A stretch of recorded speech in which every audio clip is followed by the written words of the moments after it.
તો વિદ્યાર્થી મિત્રો, હવે આપણે ચેપ્ટર 8 જોઈશું, વિદ્યુત ચુંબકીય તરંગો, ઇલેક્ટ્રોમેગ્નેટિક વેવ્સ. અને આ પહેલા ભાગનું છેલ્લું ચેપ્ટર છે. પહેલા ભાગની અંદર 8 ચેપ્ટર છે, બીજા ભાગમાં 6 ચેપ્ટર, બીજો ભાગ તો નાનો છે. આ ચેપ્ટર સમાપ્ત થાય એટલે પહેલો ભાગ સમાપ્ત થઈ જશે, એક મોટો ભાગ. અને આ ચેપ્ટર પણ ખૂબ નાનું છે, એ તમે જોઈ શકશો. આમાં એક શરૂઆતનો ટોપિક છે સ્થાનાંતર પ્રવાહ, એ રદ થઈ ગયો છે. એટલે વિદ્યુત ચુંબકીય તરંગોની લાક્ષણિકતાથી શરૂઆત થશે.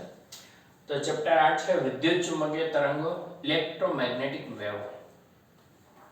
તો જો આપણે જાણીએ છીએ ચોથા ચેપ્ટરની અંદર જોયું કે ગતિમાન વિદ્યુતભાર એટલે કે વિદ્યુત પ્રવાહ છે એ ચુંબકીય ક્ષેત્ર ઉત્પન્ન કરે છે. ત્યાર પછી છઠ્ઠા ચેપ્ટરની અંદર ફેરાડેના પ્રયોગમાં જોયું કે ગતિમાન ચુંબક વિદ્યુત ક્ષેત્ર ઉત્પન્ન કરે છે. તો આ ચેપ્ટરની અંદર બંને અસરોની સંયુક્ત અસરનો અભ્યાસ કરવાનો છે. કે તમે જોઈ શકશો કે સમય સાથે બદલાતું જતું વિદ્યુત ક્ષેત્ર છે ને એ ચુંબકીય ક્ષેત્રનું નિર્માણ કરે છે. જેમ છઠ્ઠા ચેપ્ટરમાં જોયું કે સમય સાથે બદલાતું જતું ચુંબકીય ક્ષેત્ર વિદ્યુત ક્ષેત્ર ઉત્પન્ન કરે છે, એવી જ રીતે સમય સાથે બદલાતું જતું વિદ્યુત ક્ષેત્ર ચુંબકીય ક્ષેત્રનું પણ નિર્માણ કરે છે.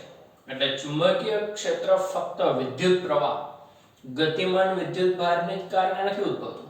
સમય સાથે બદલાતું જતું વિદ્યુત ક્ષેત્ર પણ ચુંબકીય ક્ષેત્ર ઉત્પન્ન કરી શકે છે. હકીકતમાં કેપેસિટરની બે પ્લેટ છે, બે પ્લેટના વચ્ચેના વિસ્તારમાં કોઈ જ ગતિ થતી નથી, વિદ્યુત ક્ષેત્ર જ છે. તો એમાં અંદર એક સ્થાનાંતર પ્રવાહની કલ્પના કરેલી હતી મેક્સવેલે. એટલે એમ્પિયરનો જે સર્કિટલ નિયમ છે લૂપ માટેનો, આમાં જોઈએ તો બાહ્ય પરિપથમાં જે પ્રવાહ વહે છે તો આપણો વહન પ્રવાહ છે જ, પણ કેપેસિટરની બે પ્લેટના વચ્ચેના વિસ્તારમાં એક સ્થાનાંતર પ્રવાહ ધારવામાં આવે છે. પણ એ આપણા અભ્યાસક્રમમાંથી રદ થઈ ગયો છે, એટલે એનો અભ્યાસ અહીંયા નહીં થાય અને એની આવશ્યકતા નથી. માત્ર એક ટોપિક પૂરતો સીમિત છે, પછી આગળ ચેપ્ટરમાં એની ક્યાંય જરૂર પડતી નથી. હવે આપણે વાત કરીએ તો 11મા ધોરણની અંદર દોલનોના તરંગો ચેપ્ટરમાં આપણે જોયું. તો એમાં તરંગો છે મોટેભાગે યાંત્રિક તરંગોનો અભ્યાસ કર્યો હતો, જેના પ્રસરવા માટે સ્થિતિસ્થાપક માધ્યમની જરૂર પડે છે. લંબગત અને સંગત તરંગો બે આપણે જોયા હતા. તો વિદ્યુત ચુંબકીય તરંગો છે શૂન્ય અવકાશમાં પણ પ્રસરી શકે છે. સૂર્યમાંથી વિદ્યુત ચુંબકીય તરંગો પૃથ્વી સુધી આવે છે, કોઈ માધ્યમ નથી, તો એનું પ્રસરણ થાય એટલે બિન યાંત્રિક તરંગો છે, આપણે સમજી શકીએ છીએ. ત્રીજો પ્રકાર દ્રવ્ય તરંગો પણ આવે છે. હવે સવાલ એ હતો કે જે યાંત્રિક તરંગો છે એમાં માધ્યમના કણો દોલનો કરતા હતા. દાખલા તરીકે દોરી પર લંબગત તરંગો રચાતા હતા, દોરીના કણો છે ઉપર નીચે દોલનો કરતા હતા. હવામાં ધ્વનિ તરંગોનું પ્રસરણ થતું હતું, સંગત તરંગો, તો હવાના કણો દોલનો કરતા હતા. યાંત્રિક તરંગોમાં માધ્યમ હોય છે, જ્યારે બિન યાંત્રિક તરંગો, પ્રકાશના વિદ્યુત ચુંબકીય તરંગોમાં કોઈ માધ્યમ તો આવતું નથી. તો એ કઈ એમાં દોલનો કોણ કરતું હશે, એવો સવાલ ઉદ્ભવે ને, કે દોલનો કોણ કરતું હશે અને કઈ રીતે તરંગોનું નિર્માણ થતું હશે, એવો સવાલ ઉદ્ભવે છે. તો હકીકતમાં કોઈ પણ વિદ્યુતભાર છે કોઈ આવૃત્તિથી દોલન કરે છે, કે f આવૃત્તિથી દોલન કરતો વિદ્યુતભાર છે અને અવકાશમાં દોલન કરતા વિદ્યુત ક્ષેત્રનું નિર્માણ કરે છે. તે કેવી વસ્તુ છે, વિદ્યુતભાર હોય એટલે વિદ્યુત ક્ષેત્રનું નિર્માણ તો થવાનું જ છે, પણ દોલન કરતો વિદ્યુતભાર છે. દોલન ગતિ એટલે પ્રવેગી ગતિ છે, અને પ્રવેગી ગતિ કારણ કે દોલનો થાય ત્યારે વેગમાં સતત બદલાવ આવે છે, એટલે પ્રવેગ આવવાનો છે. હવે એક વસ્તુ તમને આગળથી હું પહેલેથી કહેતો આવું છે, યાદ કરો. સ્થિર વિદ્યુતભાર માત્ર વિદ્યુત ક્ષેત્ર ઉત્પન્ન કરે છે. અચળ વેગથી ગતિ કરતો વિદ્યુતભાર વિદ્યુત ક્ષેત્રની સાથે ચુંબકીય ક્ષેત્ર પણ ઉત્પન્ન કરે છે. જ્યારે પ્રવેગી ગતિ કરતો વિદ્યુતભાર વિદ્યુત ક્ષેત્ર, ચુંબકીય ક્ષેત્ર અને વિદ્યુત ચુંબકીય તરંગોનું પણ ઉત્સર્જન કરે છે. તો f આવૃત્તિથી દોલન કરતો વિદ્યુતભાર છે અવકાશમાં દોલન કરતા વિદ્યુત ક્ષેત્રનું નિર્માણ કરે છે. એટલે વિદ્યુત ક્ષેત્ર બદલાય છે અને બદલાતું જતું વિદ્યુત ક્ષેત્ર છે ચુંબકીય ક્ષેત્રનું નિર્માણ કરે છે. તો આગળ પાછું છઠ્ઠું ચેપ્ટર કે ચુંબકીય ક્ષેત્ર બદલાય એટલે ચુંબકીય ફ્લક્સ બદલાય એટલે EMF પ્રેરિત થાય, વિદ્યુત ક્ષેત્ર આવે. તે પાછું વિદ્યુત ક્ષેત્ર માટેનું ઉદ્ગમ બને છે. આમ નામ સતત ચાલ્યા કરે છે. એટલે વિદ્યુત અને ચુંબકીય ક્ષેત્ર એકબીજાનું નિર્માણ કરતા કરતા આગળ વધે છે. એટલે વિદ્યુત ચુંબકીય તરંગોનું પ્રસરણ થાય છે. એટલે વિદ્યુત ચુંબકીય તરંગો છે એમાં કોઈ માધ્યમ નથી, કોઈ કણોના દોલન નથી થતા. વિદ્યુત ક્ષેત્રની તીવ્રતા સદિશ E અને ચુંબકીય ક્ષેત્રની તીવ્રતા સદિશ B ના દોલનો થાય છે. કે મુક્ત અવકાશ અથવા શૂન્ય અવકાશમાં વિદ્યુત અને ચુંબકીય ક્ષેત્ર પોતાની જાતે ચાલુ રહેતા દોલનો છે, સેલ્ફ સસ્ટેન્ટેડ દોલનો છે એમ આપણે કહી શકીએ છીએ. હવે વિદ્યુત ચુંબકીય તરંગો એટલે પ્રકાશના તરંગો એવું કઈ રીતે પુરવાર થયું? તો શૂન્ય અવકાશમાં વિદ્યુત ચુંબકીય તરંગોની ઝડપ મેળવવામાં આવી તો પ્રકાશની ઝડપ જેટલી જ માલુમ પડી. કોન્સ્ટન્ટ c જે આવે છે 3 × 10⁸ મીટર પ્રતિ સેકન્ડ. જો કે એક્ઝેક્ટ ચોક્કસ મૂલ્ય આપણે લેવા જઈએ તો 2.99792 એવું આવ્યા કરે છે. એના પરથી લંબાઈનો એકમ મીટર પણ વ્યાખ્યાયિત કરેલો છે. એ બધાની કોઈ જરૂર નથી. આપણે c ની કિંમત 3 × 10⁸ મીટર પ્રતિ સેકન્ડ લેશું.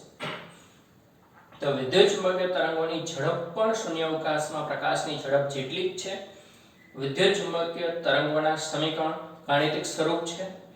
એ બધા પરથી વિદ્યુત ચુંબકીય તરંગોનું અસ્તિત્વ પ્રસ્તાવિત થયું છે. તો વિદ્યુત ચુંબકીય તરંગોના ઉદ્ગમની તો વાત કરી, પણ એની શરૂઆત કરનાર કોણ હતા? જો વિદ્યુત ચુંબકીય તરંગોનું અસ્તિત્વ મેક્સવેલે પ્રસ્તાવિત કર્યું.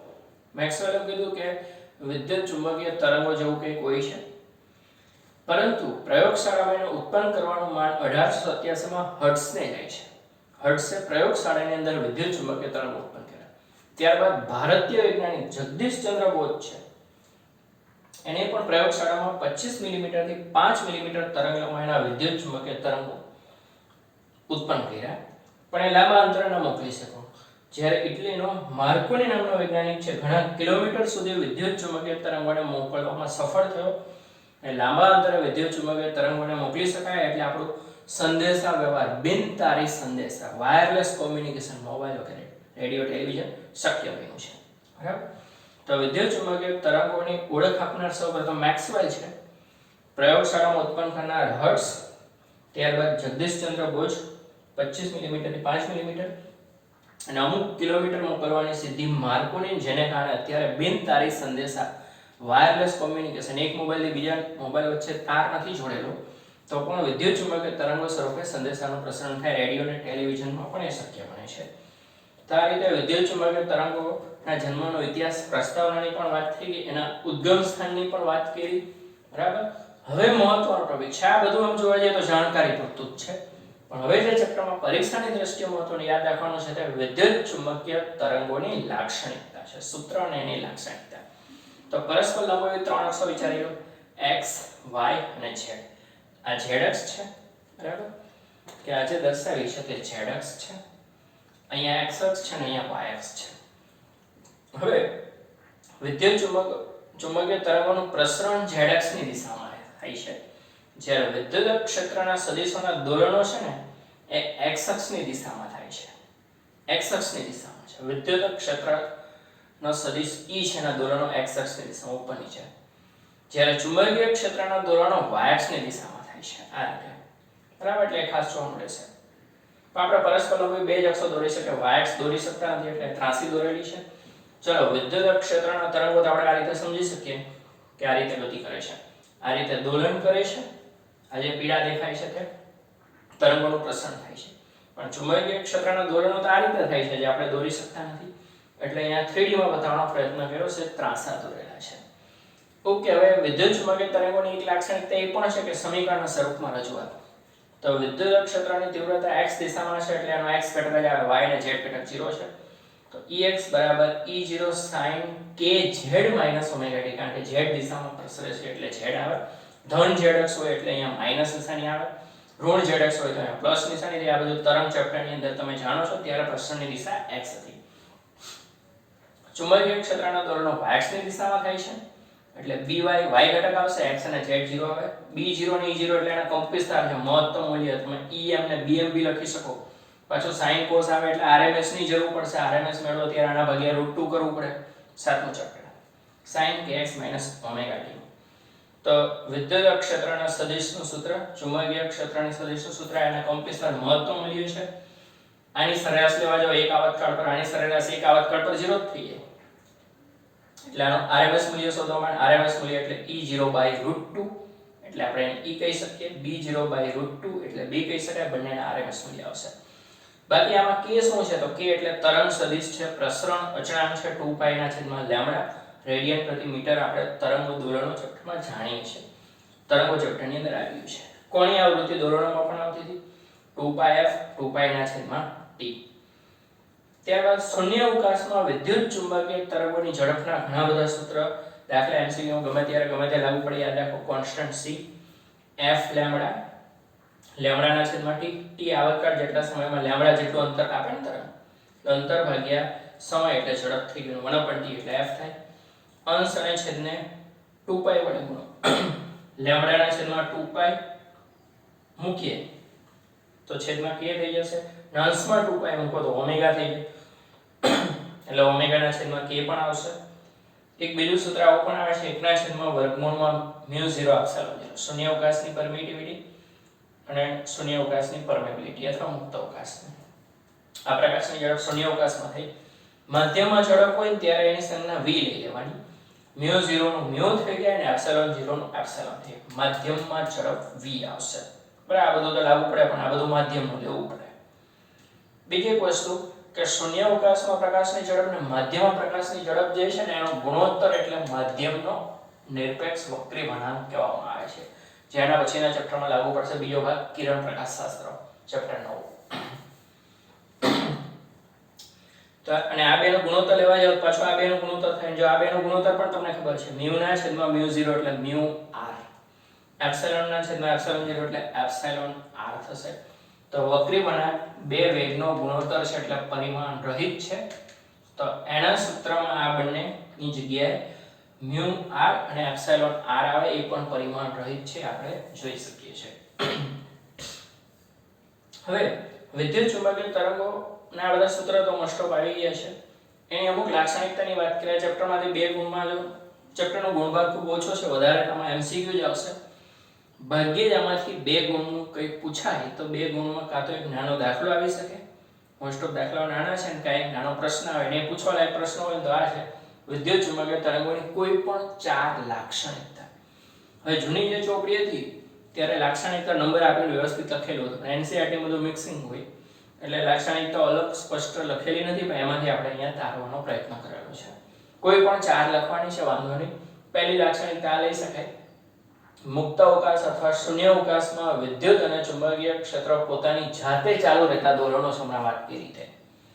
પ્રકાશનો વેગ માધ્યમમાં વિદ્યુત અને ચુંબકીય ગુણધર્મો પર આધાર રાખે છે. પ્રકાશ વિદ્યુત ચુંબકીય તરંગોનો વેગ છે વિદ્યુત અને ચુંબકીય ગુણધર્મો, વિદ્યુત માટે એપ્સિલોન, ચુંબકીય માટે μ આવે છે, પર આધાર રાખે છે. વિદ્યુત ચુંબકીય તરંગો વિવર્તન, વક્રીભવન અને ધ્રુવીભવનની ઘટના અનુભવે છે. આ બધી ઘટના શું છે આગળ આપણે જોઈશું તરંગ પ્રકાશશાસ્ત્ર ચેપ્ટર 10 ની અંદર. હા, વક્રીભવન કિરણ પ્રકાશશાસ્ત્ર ચેપ્ટર 9 ની અંદર પણ આવશે ને આ બંને 10 માં આવશે. એટલે વિદ્યુત ચુંબકીય તરંગો છે તો તરંગો વિવર્તન, વક્રીભવન, ધ્રુવીભવન, વ્યતિકરણ વગેરે બધી ઘટનાઓ અનુભવે છે. વિદ્યુત ચુંબકીય તરંગો ધ્રુવીભૂત છે. ધ્રુવીભૂત શું છે એ આપણે 10મા ચેપ્ટરની અંદર અભ્યાસ કરશું કે બંને પરસ્પર લંબ દિશાના સદિશો, એમાંથી લંબ દિશાના ઘડાઈ અને એક જ દિશાના સદિશો બહાર આવે, એનું ધ્રુવીભવન થાય છે. વિદ્યુત ચુંબકીય તરંગો ઊર્જા અને વેગમાનનું વહન કરે છે. વિદ્યુત ચુંબકીય તરંગો વેગમાનનું વહન કરતા હોવાથી દબાણ લગાડે છે, જેને વિકિરણ દબાણ કહેવામાં આવે છે. દાખલા તરીકે સૂર્યમાંથી વિદ્યુત ચુંબકીય તરંગો આવે, તમે હથેળીમાં રાખો તો વિદ્યુત ચુંબકીય તરંગો તમારા હથેળી પર દબાણ ઉત્પન્ન કરતા હશે. તમને દબાણનો અનુભવ તો નથી થતો, ખૂબ ઓછું.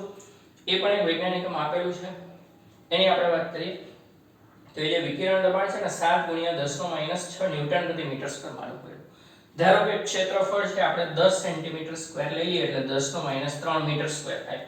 બળ એટલે દબાણ ગુણ્યા ક્ષેત્રફળ, તો 7 × 10⁻⁹ ન્યૂટન એટલું બળ હોય છે. એટલે એકદમ ઓછું છે, એટલે અવગણી શકાય છે. આપણી લાક્ષણિકતા છે કે વિદ્યુત ચુંબકીય તરંગો કોઈ સપાટી પર અથડાય છે, બરાબર, સપાટી પર અથડાય અને સંપૂર્ણપણે સપાટીમાં શોષણ પામે તો સપાટીના વેગમાનમાં કેટલો ફેરફાર થશે, કેટલો વેગમાન મળશે? ΔP u/c. u એટલે કુલ ઊર્જા છે વિદ્યુત ચુંબકીય તરંગોની, c એટલી ઝડપ છે. આનો અભ્યાસ આપણે આગળ 11મા ચેપ્ટરની અંદર થશે. આ સૂત્ર તમને મળશે. હવે ચોપડીમાં ખાલી એક જ લખેલું છે સંપૂર્ણ શોષણ, પણ જેડબલી નીટ MCQ માં પરાવર્તનની વાત આવે છે. પરાવર્તન આવે તો ડબલ થઈ જાય. જો વેગમાન એક સદિશ રાશિ છે, ધારો કે વેગમાન છે 5, અથડાઈ ગયું પછી 0 થઈ ગયું તો ફેરફાર 5 નો જ છે. પણ ધારો કે પ્રારંભિક વેગમાન 5 છે ને અંતિમ વેગમાન પણ 5 છે, તો ફેરફાર કેટલો થયો? વિરુદ્ધ દિશા. 5 ઓછા 5 એટલે 10 થઈ જાય. એટલે સંપૂર્ણ પરાવર્તન પામે તો વેગમાનનો ફેરફાર ડેલ્ટા p એટલે 2u ના છેદમાં c લેવાનો. સંપૂર્ણ પરાવર્તન માટે, સંપૂર્ણ શોષણ માટે u ના છેદમાં c આવે. જો આ ચેપ્ટરની અંદર એક જ દાખલામાં 3 p સંજ્ઞાઓ જોવા મળશે: પાવર, વેગમાન, દબાણ. તો ખબર કેમ પડે કોના માટે કઈ સંજ્ઞા આવે? આ ચેપ્ટરમાં ફક્ત અમુક દાખલાઓ પૂરતી સંજ્ઞાઓમાં ફેરફાર છે. જ્યારે પાવર આવે ત્યારે ફક્ત સંજ્ઞા p લેવાની છે, બરાબર? દબાણ આવે ત્યારે લખી દીધું કે દબાણ માટે આપણે સંજ્ઞા કઈ લેશું? તો કે ps લેશું. અને વેગમાન માટે આપણે ડેલ્ટા p લીધું કે વેગમાન ફેરફારની ખાલી વેગમાન આગળ ફેરફાર આપણે ડેલ્ટા p લેશું. તો એક 3 જુદી જુદી ભૌતિક રાશિઓની એક સરખી સંજ્ઞા p માટે આપણે આવો ફેરફાર કરીશું જે વેલિડ છે. પાવર માટે p, દબાણ માટે ps અને વેગમાન માટે ડેલ્ટા p થશે. તો આ રીતે આપણે જોઈએ તો આ ચેપ્ટરનો જે એક ટોપિક છે તે અહીંયા સમાપ્ત થાય છે. વિદ્યુત ચુંબકીય તરંગોની લાક્ષણિકતા. ચેપ્ટરના તમામ સૂત્ર આવી ગયા. ઉદાહરણના બધા દાખલા, સ્વાધ્યાયના બધા દાખલા તમે ગણી શકો આ ચેપ્ટરની અંદર. બહુ ઓછા જ છે. હવે ચેપ્ટરમાં એક અંતિમ ટોપિક આવશે, એમાં વિદ્યુત ચુંબકીય તરંગો છે ને વિદ્યુત ચુંબકીય વર્ણપટ આવશે. એમાં જે વિદ્યુત ચુંબકીય વર્ણપટના 7 વિભાગ છે. કયા વિભાગ આવે, ક્યાંથી ક્યાં સુધી આવે છે એની વાત કરીએ ને તો જો સૌથી ઓછી તરંગ લંબાઈ ધરાવતા ગામા કિરણો 10⁻12 મીટર થી સૌથી વધારે તરંગ લંબાઈ ધરાવતા લાંબા રેડિયો તરંગો 10⁻6 મીટર આવે છે. તો વિદ્યુત ચુંબકીય વર્ણપટની અંદર 7 વિભાગ છે કુલ જોવા જઈએ તો. સૌથી ટૂંકી તરંગ લંબાઈ ગામા કિરણોની આવે, ત્યારબાદ ક્ષ કિરણો આવશે, ત્યારબાદ અલ્ટ્રાવાયોલેટ આવશે, મિડલમાં આપણો દ્રશ્ય પ્રકાશ આવશે, દ્રશ્ય પ્રકાશથી આગળ ઇન્ફ્રારેડ આવશે, ત્યારબાદ માઇક્રોવેવ આવશે અને પછી રેડિયો તરંગો આવશે. એમાં પાછા બે છે, ટૂંકા રેડિયો તરંગો, લાંબા રેડિયો તરંગો. એટલે 10⁻12 મીટર થી 10⁻6 મીટર સુધીના વિદ્યુત ચુંબકીય તરંગો છે એનો આપણે અભ્યાસ કરીશું. તો એમાં 7 વિભાગ છે. 7 વિભાગમાં ઉદ્ગમ સ્થાન, દરેકની આવૃત્તિ કે તરંગ લંબાઈનો ઉપયોગ આટલું જાણવાનું રહેશે. એ ટોપિકમાં સમજવાનું કંઈ નથી, ફક્ત યાદ રાખવાનું. ચેપ્ટરનો જે અંતિમ ટોપિક છે વિદ્યુત ચુંબકીય વર્ણપટ, 7 વિભાગ, દરેક વિભાગ માટે 3 વસ્તુ યાદ રાખવાની: એનું ઉદ્ગમ સ્થાન, ત્યારબાદ એનો ઉપયોગ અને એની આવૃત્તિ કે તરંગ લંબાઈનો ગાળો જે આવે છે, બરાબર? એટલે ચેપ્ટર સમાપ્ત થઈ જાય છે. ઉદાહરણ પછી સ્વાધ્યાય તો મહત્વનું છે એટલાની આપણે વાત કરીએ ને. હા, બીજી એક વધારાની વસ્તુ છે, આની આપણે વાત કરીએ, માઇકલસન મોડેલ વાળી વાત. કે જો પહેલા વૈજ્ઞાનિક એવું વિચારતા કે તરંગોને પ્રસરવા માટે માધ્યમની જરૂર પડે છે. યાંત્રિક તરંગોથી એટલા બધા એ લોકો ટેવાયેલા હતા કે પ્રકાશના વિદ્યુત ચુંબકીય તરંગો જે શૂન્યાવકાશમાં પ્રસરે છે તેને માધ્યમની જરૂર પડે. તો ત્યાં માધ્યમ ક્યાંથી લાવવું?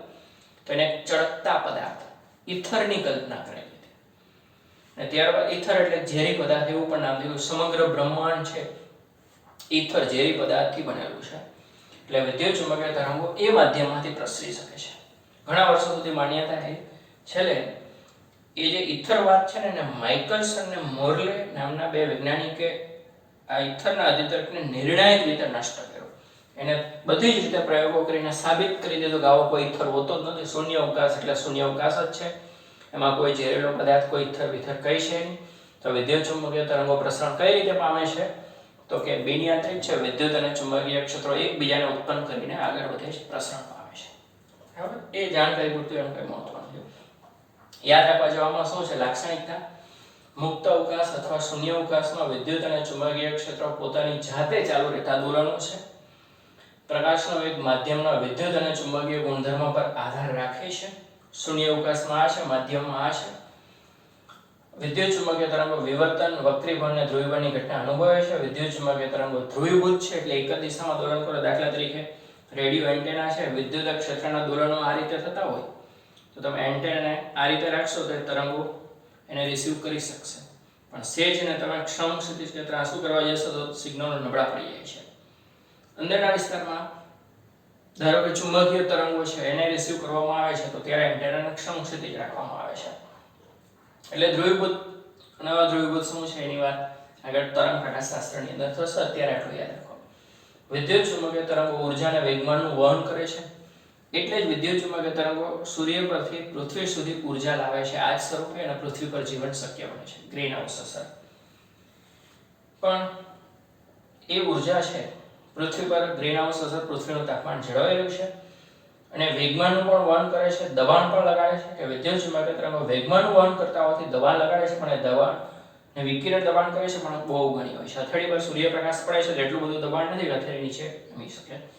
એ વિકિરણ દબાણ આટલું છે. ક્ષેત્રફળ આપણે કોઈ ધારી લઈએ સપાટીનું તો બહુ ઓછું બળ લાગતું જણાય છે. વિદ્યુત ચુંબકીય તરંગો માધ્યમમાંથી પસાર થાય છે અને સપાટી પર અથડાય છે અને સંપૂર્ણ શોષણ પામે. સંપૂર્ણ શોષણ પામશે તો વેગમાન કેટલું આવશે? u ના છેદમાં c. u એટલે કુલ ઉર્જા. જો અહીંયા ઉર્જા માટેની સંજ્ઞા u લીધી છે લોકો, એનું કારણ છે કે અહીંયા e છે ને વિદ્યુત ક્ષેત્ર માટે વપરાવાની છે એટલે સંજ્ઞા u કરી. Smart work. સંપૂર્ણ પરાવર્તન પામે તો 2u ના છેદમાં c લેવાનું રહેશે. અહીંયા પરસ્પર લંબોની 3 દિશા છે. તરંગ પ્રસરણની દિશા zx છે. વિદ્યુત ક્ષેત્રના દોલનો x અક્ષની દિશામાં થાય, ચુંબકીય ક્ષેત્રના y અક્ષની દિશામાં થાય એટલે ex e0 sin kx - ωt by બરાબર b0 sin kx - ωt. તરંગ સદિશ k એટલે 2π લેમ્ડા આવે છે. લેમ્ડા એટલે તરંગ લંબાઈ, કોણીય આવૃત્તિ ઓમેગા એટલે 2πf 2π/t છે. શૂન્ય અવકાશમાં વિદ્યુત ચુંબકીય તરંગોની ઝડપ c એટલે f લેમ્ડા, લેમ્ડાના છેદમાં t, ઓમેગાના છેદમાં k, 1 ના છેદમાં વર્ગમૂળ μ0 ε0 અને બીજું એક સૂત્ર e0 ના છેદમાં b0 અથવા e ના છેદમાં b. જો e અને b ના એકમનું સાદરૂપ આપો તો વેગનો એકમ જ આવશે.